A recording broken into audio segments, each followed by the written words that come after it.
DJ dance आणि DJ लावणीच्या नावाखाली महाराष्ट्राच्या संस्कृतीची विटंबना करणारे अशोभनीय कार्यक्रम तातडीने बंद करावेत, अशी आग्रही मागणी अखिल भारतीय मराठी चित्रपट महामंडळाचे अध्यक्ष मेघराज राजे भोसले तसेच अभिनेत्री आणि सामाजिक कार्यकर्त्या टीना शर्मा घेवारे यांनी पुण्यातील पत्रकार परिषदेत केली। काही कार्यक्रमांमध्ये अशोभनीय अंगविक्षेप, पैशांची उधळण, प्रेक्षकांना स्टेजवर बोलवणे, त्याचप्रमाणे महिला कलाकारांना लज्जास्पद वाटतील असे सादरीकरण होत असल्याच्या तक्रारी आहेत। विशेषतः अल्पवयीन मुलांना अशा कार्यक्रमांमध्ये सहभागी करून घेणे हा गंभीर सामाजिक प्रश्न आहे।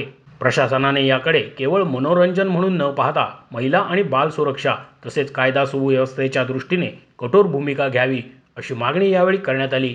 या पत्रकार परिषदेत सर्वात्मक महारुद्र ट्रस्ट आणि राष्ट्रीय महाकाल सेना पुणे जिल्हाध्यक्ष प्रकाश शिंदे, मनसे पुणे शहर सचिव सोनाली पोकळे, दिशा फाउंडेशनच्या अर्चना चंदनशिवे, मराठी रंगभूमी निर्माता महासंघ आणि बालगंधर्व परिवार ट्रस्टचे पदाधिकारी आणि सदस्य उपस्थित होते। या संदर्भात बोलताना मेघराज राजे भोसले म्हणाले, लावणी ही महाराष्ट्राची समृद्ध आणि अभिमानास्पद लोककला आहे। मात्र लावणीच्या नावाखाली अश्लील नृत्य, अशोभनीय सादरीकरण करून या कलेची बदनामी करणाऱ्यांना थारा देता कामा नये। पारंपरिक आणि गुणवंत लावणी कलाकारांना सन्मान, योग्य व्यासपीठ, काम आणि रोजगाराच्या संधी मिळाल्याच पाहिजेत। शासनाने अशा कार्यक्रमांवर प्रभावी नियंत्रण ठेवतानाच अस्सल लावणी, लोककला आणि लोककलाकारांच्या संवर्धनासाठी ठोस उपाययोजना कराव्यात, अशी मागणी देखील त्यांनी केली। नमस्कार। मराठी लोककला किंवा मराठी लावणी चं नाव सांगून त्या माध्यमातून मराठी रंगभूमीवर अनेक अश्लील प्रकार घडत आहेत, यासाठी आजची प्रेस कॉन्फरन्स आहे। मराठी रंगभूमी निर्माता महासंघाच्या माध्यमातून ज्या टीना शर्मा ज्या सातत्याने याचा पाठपुरावा करतात की अशा प्रकारांमुळे महिला कलावंत किंवा महिला पारंपरिक लावणी करणारे कलावंत या डीजे लावणीच्या माध्यमातून जे अश्लील प्रकार करतात, मराठी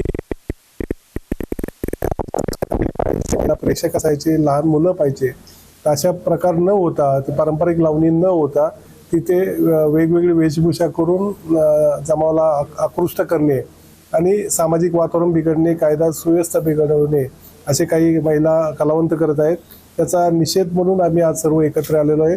भविष्यात असे प्रकार झाले तर मराठी संस्कृती धुळीत जाईल आणि ज्या प्रकारे बिहार, यूपी च्या डान्सर्स भोजपुरी नृत्य करतात त्याप्रमाणे घागऱ्यावर लावणी होऊ लागलेले आहेत। त्याचा प्रामाणिकपणे आणि गांभीर्याने शासनाने विचार करावा, यासाठी माननीय मुख्यमंत्री, माननीय गृहमंत्री तसेच सांस्कृतिक मंत्री, मराठी भाषा मंत्री यांना आम्ही निवेदन दिलेले आहे। सेक्रेटरी, कलेक्टर लेवलला निवेदन दिलेले आहेत की अशा नृत्यांगनांवर प्रामुख्याने आणि अशा आयोजकांवर कारवाई व्हावी। या दहीहंडीपासून असे नृत्य प्रकार घडले तर महासंघ आणि आम्ही कलावंत स्वतः रस्त्यावर उतरून त्यासाठी या कलावंतांवर, आयोजकांवर कारवाई तर करूच, त्या प्रसंगी जे जे लागल त्यावर गुन्हे दाखल करायची वेळ आली तर आम्ही ते करू, एवढंच आम्ही सांगतो। यासाठी आज आम्ही प्रेस कॉन्फरन्स घेतलेली आहे। अश्लील कार्यक्रम करायचे आणि त्याला पुणेकरांची ओळख जोडायची हे अजिबात चालणार नाही। पुणेकर हे नाव शिक्षण, संस्कृती, प्रबोधन आणि विचारांची ओळख आहे। या नावाला बदनाम करण्याचा अधिकार कोणालाही नाही। ज्यांची जी अधिकृत ओळख आहे त्यांनी आपले खरे नाव, आडनाव वापरावे। पुणेकरांच्या नावाच्या आडून अश्लीलतेचा बाजार मांडू देणार नाही। पुण्याची संस्कृती आणि पुणेकरांचा अभिमान जपण्यासाठी अशा प्रकारांविरोधात ठामपणे आवाज उठवला जाईल, असा स्पष्ट इशारा देखील यावेळी देण्यात आला।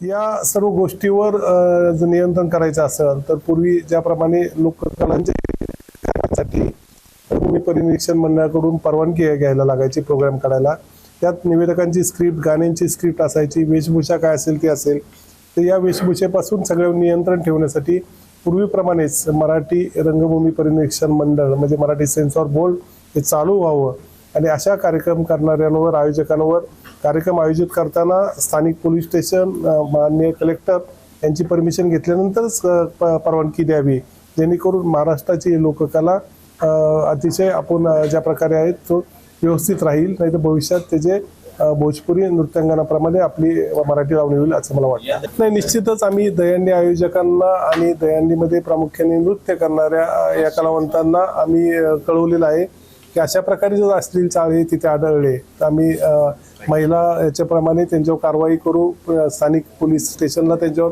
गुन्हे दाखल करू। त्यामुळे आयोजक आणि या महिला कलावंतांनी या दहीहंडीपासून काळजी घ्यावी असं आमचं त्यांना नम्र विनंती आहे. नाही, हे ॲक्च्युली आम्ही आमचं स्वतःचं एक भरारी पथक आहे आमच्या मंडळाचं. आम्ही स्वतः निरीक्षण करणार आहोत.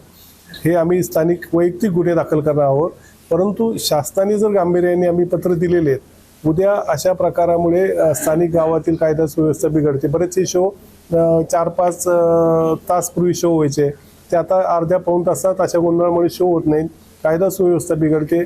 महिला कलावंत असतील, तिथं राहणाऱ्या स्थानिक भगिनी असतील, यांच्यासुद्धा भविष्यात त्यांच्या परिणाम होतो.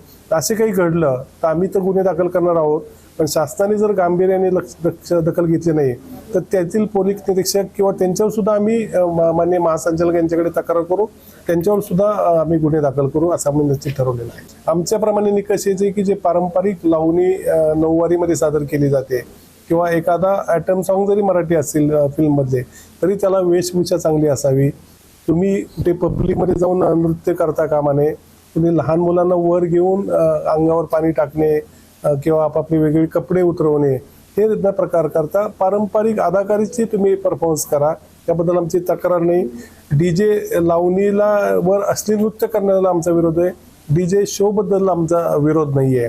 त्यामुळं अश्लील करणाऱ्या काही ठराविक मुलीच आहेत की ज्या प्रसिद्धीसाठी करतात आणि लोक त्या अशामुळे त्यांना आकृष्ट होतात आणि त्यांना भरपूर शो मिळतात. म्हणून जे पारंपरिक लावणी जपतात किंवा नृत्य करतात त्यामुळे या कलावंतांचं नुकसान होतंय. आमची एवढीच विनंती आहे की आम्हाला त्यांच्याबद्दल काही आक्षेप नाही आहेत, तर त्यांनी जर ती अश्लीलता सोडून डान्स केला तर आमचा त्यांना विरोध नाही, परंतु अशा प्रकारे नृत्य करू नये ही आमची अपेक्षा आहे. टीना शर्मा घेवारे म्हणाल्या, लावणीमध्ये अभिनय, नृत्य, भावभावना आणि महाराष्ट्राच्या संस्कृतीचा सुंदर संगम आहे. मात्र लावणीच्या नावाखाली अश्लील हावभाव आणि अशोभनीय सादरीकरण करून या समृद्ध कलेला बदनाम करणे अत्यंत चुकीचे आहे. आम्ही स्वतः कलाकार आहोत आणि कलेचा सन्मान राखणे ही आमची जबाबदारी आहे. गुणवंत आणि पारंपरिक लावणी कलाकारांना योग्य व्यासपीठ, सन्मान आणि संधी मिळायला पाहिजे. अश्लीलतेला कोणतेही स्थान मिळता कामा नये असेही त्यांनी नमूद केले.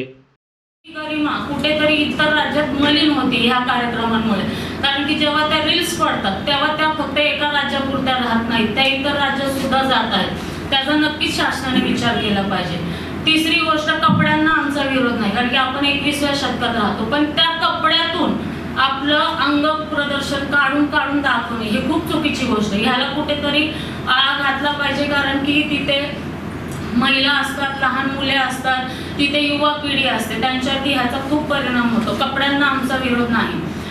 त्याच्यामध्ये हावभाव म्हणजे तुम्ही सादरीकरण सोडून फक्त तुम्ही उत्तेजित करण्याचे हावभाव करता. ह्यांचे जर तुम्ही डान्स बघितले तर 4 स्टेपमध्ये हा डान्स संपतो.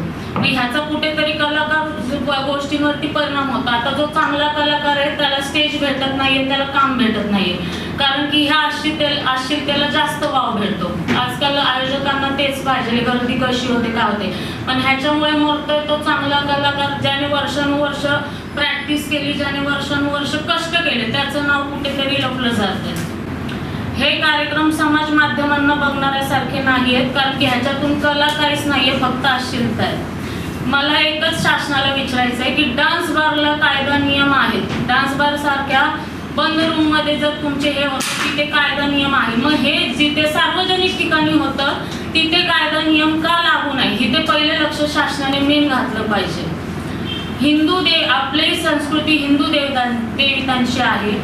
यात्रा जत्रांमध्ये परत हिंदू देवी देवतांच्या गाण्यावर सुद्धा ह्या मुली अश्लील कार्यक्रम करत आहे. हे कुठेतरी आपल्या संस्कृतीला शोभनीय नाही, हे बंदच झालं पाहिजे.